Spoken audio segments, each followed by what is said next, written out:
ലേക്കും ഹായ് ഓയ് നമുക്ക് ഇന്നൊരു നാടൻ കൂന്തൽ പെരട്ട് കണ്ടാലോ. തമിഴിന് കണ്ടതുപോലെ നല്ല ടേസ്റ്റി ആയിട്ടുള്ള വളരെ സിമ്പിളായിട്ട് ഉണ്ടാക്കാൻ പറ്റുന്ന ഒരു കൂന്തൽ പെരട്ടാണ്. അപ്പോൾ അതിന് ആവശ്യമായ എന്തൊക്കെയാണ് വേണ്ടതെന്ന് നമുക്ക് നോക്കാം. എന്തൊക്കെ മസാലയാണ് ചേർക്കുന്നതെന്ന് നോക്കാം. ചട്ടി ചൂടായി വെച്ചു. പെരുംജീരകമാണ് ഇട്ടത്.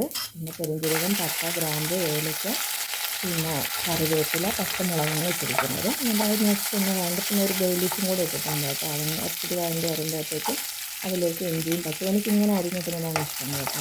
ഈ കട്ട് വെച്ചതില്ലാന്നുണ്ടെങ്കിൽ ഞാനിങ്ങനെയാണ് കുഞ്ഞായിട്ട് അരിഞ്ഞ് വെച്ച് കൊടുക്കുക. വെളുത്തുള്ളി ഞാൻ ഇഷ്ടമില്ല അരിയാറ്. എന്നിട്ട് അതൊന്ന് വഴറ്റി അതൊന്ന് ജസ്റ്റ് ഒന്ന് ചെറിയൊരു കളറ് മാറ്റം വരുമ്പോഴേക്ക് അത് നമുക്ക് സവാള ഇട്ട് കൊടുക്കാം. പിന്നെ ഇച്ചിരി കറിവേപ്പിലല്ലോ മുരിങ്ങയിലയും കൂടെ ഞാൻ ഇട്ട് കൊടുത്തു. പിന്നെ സവാള 2 തല്ലിയ സവാളയാണ് കുറച്ച് ഗ്രേവി കൂട്ടാൻ വേണ്ടിയിട്ട് കുറച്ച് കൂടുതൽ സവാള എടുത്തതായിട്ട് സവാളയും കൂടി ഇട്ട് പിന്നെ കഴുകി റെഡിയാക്കി വെച്ചിരുന്ന കൂന്തലും കൂടെ അതിലേക്ക് ഞാൻ തട്ടിയിട്ട് വെച്ചേക്കാം. പിന്നെ എന്താണ് എല്ലാവരുടെയും വിശേഷം? എല്ലാവരും ഫുഡൊക്കെ കഴിച്ചു. ഞാനിത് രാത്രിത്തേക്ക് വേണ്ടിയിട്ടാണ് ഉണ്ടാക്കുന്നത്.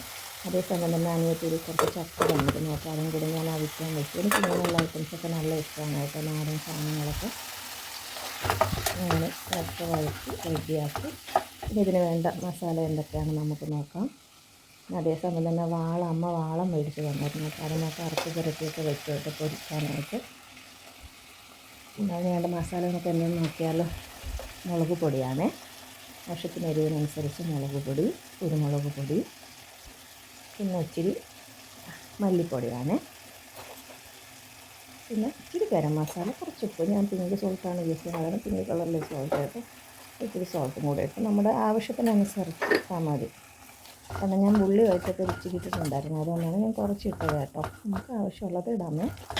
അത് കഴിഞ്ഞ് മസാലയൊക്കെ എൻ്റെ റെഡിയായി വരുവാണ്. ചെറുതായിട്ടുള്ള ഇത് നമ്മുടെ പെരുംജീരകത്തിൻ്റെ ഇല കേട്ടോ. എനിക്കിവിടെ വീട്ടിലുണ്ടത്. ഇത് ചായ ഇടാനാണ്. അവിടെ ജാസ്മിൻ ചായ കട്ടൻ ഇടാനായിട്ടാണ് എന്ന് പറഞ്ഞിരുന്നല്ലോ. എനിക്ക് ഭയങ്കര ഇഷ്ടമാണെന്ന്. അങ്ങനെ വെള്ളം തിളക്കുന്നത് ചായപ്പൊടി ഇട്ട് ചായയും ആക്കി. ഇത് ചക്കയോടെ കഴിക്കാനാണ് കേട്ടോ. ഇത് ചക്കയും പയറും ചമ്മന്തിയൊക്കെ ആയിട്ട് ഞാൻ എടുത്തു. ചായ കട്ടനൊക്കെ എടുത്തു കുടിക്കാനായിട്ട് റെഡിയാവുകയാണ്. ഉച്ച സമയമാണ് കേട്ടോ. 2:30 മണി ആയതേ ഉള്ളൂ ഈ സമയം. പിന്നെ ഇത് കഴിക്കാനൊരു കൊതി. അങ്ങനെ ഞാൻ പിന്നെ ഇത് കഴിക്കാമെന്ന് വിചാരിച്ചു. അതേസമയം അടുപ്പത്ത് നമ്മുടെ കറി ഇരിക്കുകയാണ് കേട്ടോ. ഇടയ്ക്ക് അടച്ച് വെച്ചിട്ടൊന്ന് ഇടയ്ക്ക് നോക്കുന്നു. എല്ലാം കറക്റ്റായിട്ട് റെഡി ആയിട്ടുണ്ട്. ഉപ്പൊക്കെ പാകത്തിന് നോക്കി നമുക്ക് ആവശ്യാനുസരണം നമുക്ക് വെള്ളമൊക്കെ കൂട്ടി കുറച്ചൊക്കെ കൊടുക്കാൻ കേട്ടോ. നമ്മുടെ ആവശ്യാനുസരണം അറിയാമല്ലോ. കൂന്തൽ പിന്നെ ഒരുപാട് വേകാനും പാടില്ല. അപ്പോൾ റബ്ബർ പോലെ ആയപ്പോൾ നമ്മുടെ ആവശ്യത്തിന് കറക്റ്റുള്ള പാകമായിരിക്കണം. അങ്ങനെ ചായയൊക്കെ എടുത്ത് വെച്ച് ഞാൻ കഴിച്ചു. അത് കഴിഞ്ഞ് രാത്രിയൊക്കെ ഞാൻ പറഞ്ഞല്ലോ. പിന്നെ പൊറോട്ട മേടിച്ചു. അങ്ങനെ ഞാൻ ഇത്രയും കഴിക്കുന്നു. എല്ലാവരും കമൻറ്റൊക്കെ ചെയ്യണേ. അപ്പോൾ ഇത്രയേ ഉള്ളൂ. അസ്സലാമു അലൈക്കും. ബായ്.